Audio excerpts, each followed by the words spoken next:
Fala, meu povo, tudo certo?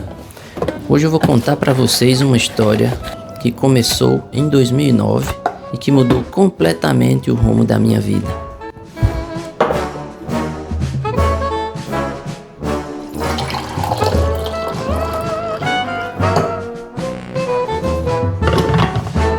Vamos continuar ali da sala que é melhor.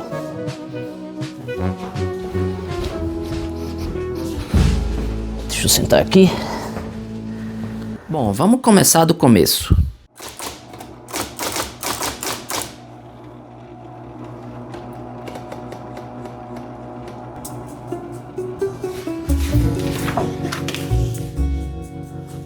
Bom, esse aqui sou eu, Pablo, filho de Seu Feitosa e Dona Marileide,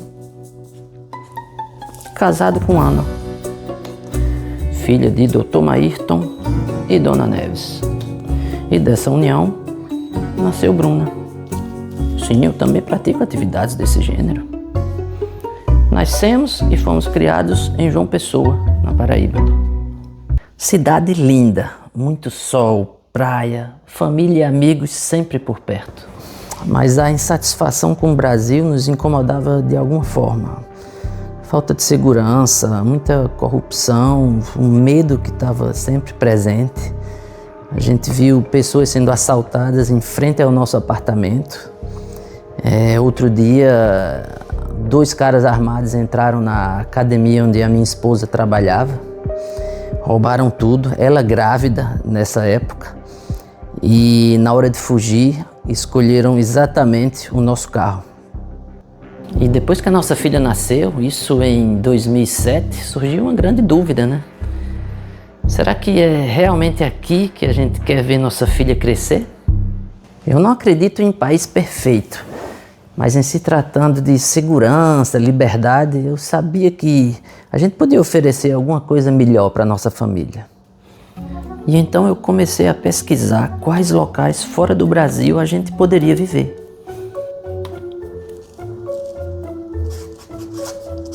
Estados Unidos, muito demorado o processo.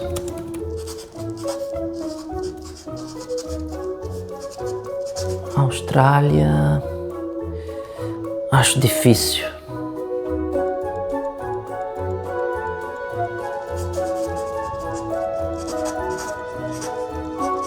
Reino Unido,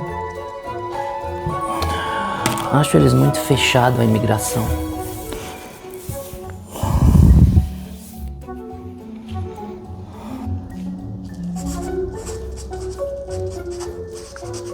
Portugal, talvez Portugal. Não era tão simples o acesso a esses países. Até que, depois de muitos meses de pesquisa, a gente descobriu que o Canadá recrutava pessoas para morar lá. Pode acreditar. Assim que eu terminei de dizer a frase, vamos para o Canadá, a primeira coisa que meu cérebro processou foi a imagem do iglu. Aí eu pensei, putz, Canadá é frio, né? É nada, frio é Rio Grande do Sul, aqui é gelado. Então era isso, encontramos a solução, vamos pro Canadá. Sabe aquela frase, tudo tem seu preço? Se distanciar da brisa do mar, da areia da praia, dos encontros com a família, do abraço dos pais, da conversa com os amigos, ter que aprender uma nova língua. Esse era o preço a ser pago. Decidimos pagar o preço.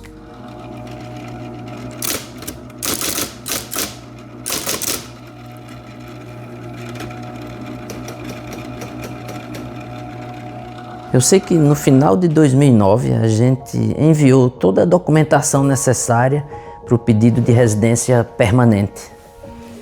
E agora era só esperar uma resposta pelos correios. Eu sabia que ia demorar, mas mesmo assim eu olhava a caixa dos correios todos os dias. Até que um dia, quando eu abro, tá lá o bendito envelope com o nome Quebec, Canadá. Corri para o meu quarto, abri o envelope na mesma hora. Era a confirmação de que o processo tinha sido aberto e que a entrevista no escritório de imigração em Salvador chegaria em breve. Confesso que nessa hora bateu um frio na barriga.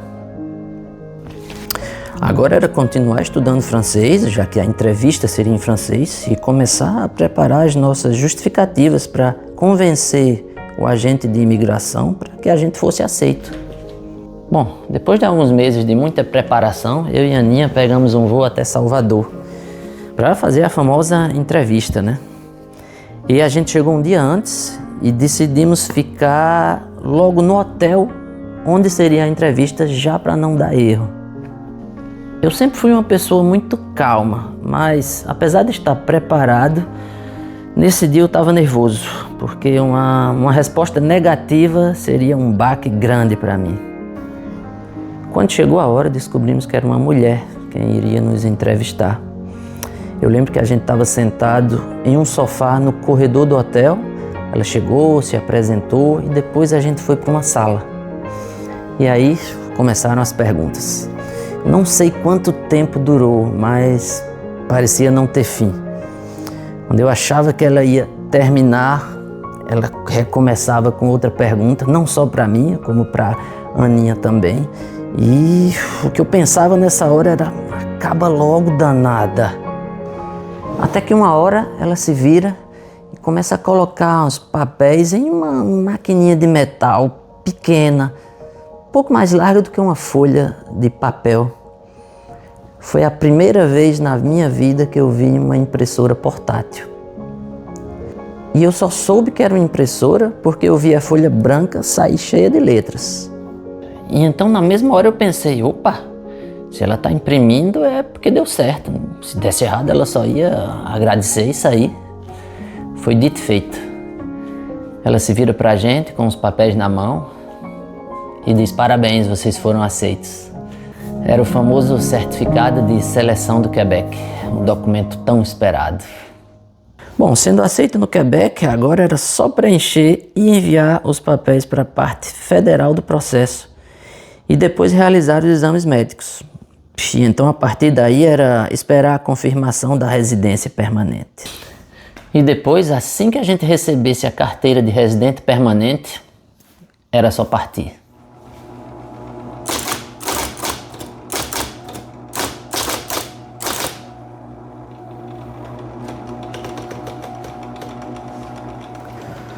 Depois de ter realizado todos os exames médicos, que era a última etapa, agora era começar a se desfazer de tudo antes de ir embora.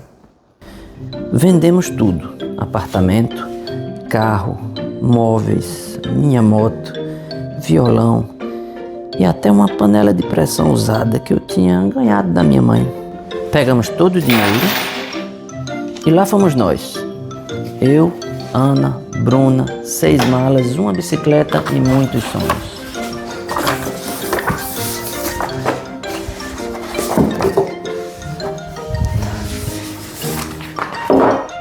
No dia 6 de julho de 2011, saímos de João Pessoa até Recife de carro.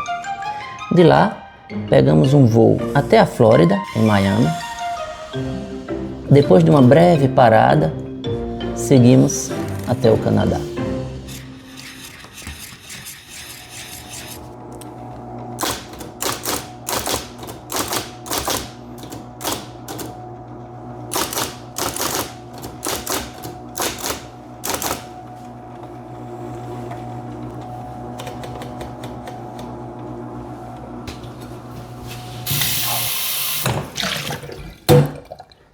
Quando a gente chegou aqui, tudo era novidade, né? No início é como se fosse uma viagem de turismo, né? A gente chegou em julho, então estava quente, 25 graus, 26 graus. A gente se encanta com a beleza do local, muitos passeios para conhecer a cidade, é outro mundo. Mas não demora muito para a gente perceber que toda essa novidade logo logo vai virar rotina. E que se adaptar a essa nova realidade é uma questão de sobrevivência. No início, o botão de urgência vive ligado. É urgência para aprender a nova língua, urgência para encontrar um trabalho, para alugar um apartamento definitivo, urgência para encontrar uma creche para deixar nossa filha, para que a gente possa ir atrás de tudo. tudo anda numa velocidade muito maior do que a gente imagina que seria. Mas o mais desesperador mesmo é ver o dinheiro economizado durante tanto tempo diminuir tão rápido. Recomeçar não é tão simples assim, não. Na verdade, o que a gente sente é uma sensação de perda. É como se a gente tivesse tudo lá no Brasil e chega aqui e não tem mais nada. A gente tem o dinheiro daquele tudo, mas para o cérebro assimilar tudo isso não é tão simples, não. Mas aí depois de um tempo a gente entende que esses passos que a gente dá para trás fazem parte do processo, faz parte da mudança. E que desistir é a pior coisa a fazer nesse momento. Uma hora a gente volta a andar para frente novamente. Mas atenção, a gente não pode ser ingênuo e acreditar que tudo vai acontecer da forma que a gente espera. Porque ao lado dessa caminhada, vamos dizer assim, vão aparecer as surpresas do caminho. Pode ter certeza. E com a gente não foi diferente, não. Sabe por quê? Bom, eu vou explicar.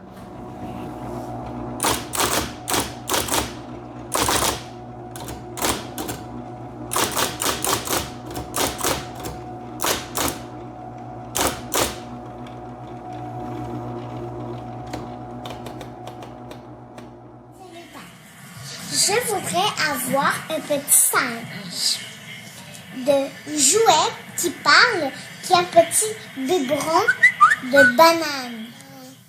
Je me demande ce que tu ressens. Ferme tes yeux, écoute en dedans. Depois de um tempo aqui no Canadá, a gente já estava bem adaptado. Bruna crescendo, se adaptando bem na escola. Só que aconteceu o inesperado. Aninha engravidou. É claro que a gente continuava praticando, vamos dizer assim, mas sem essa pretensão. Eu lembro quando a gente descobriu a gravidez, foi um choque, né? A gente não estava esperando. E Bruna já ia fazer 6 anos, ela estava bem adaptada, a recomeçar tudo de novo com um bebê.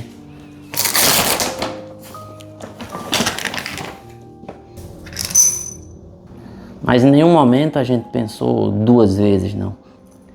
Já que veio, a gente quer. Hello.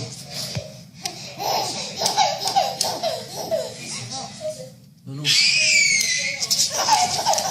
Não. Em fevereiro de 2015, depois de ter cumprido o protocolo dos 9 meses, nasce Natan, para completar essa família que amamos tanto.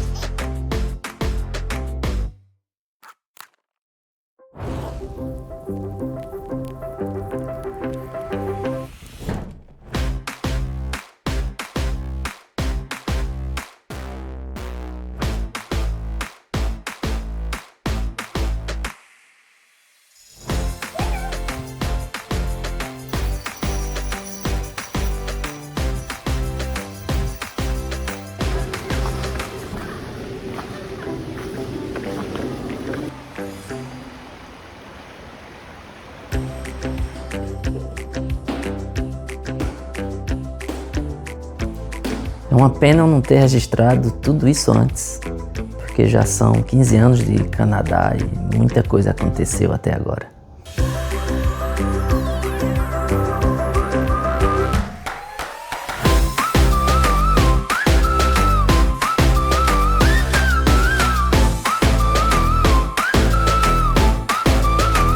Somos todos parte de alguma história e essa aqui é um pedaço da nossa. Obrigado e até breve.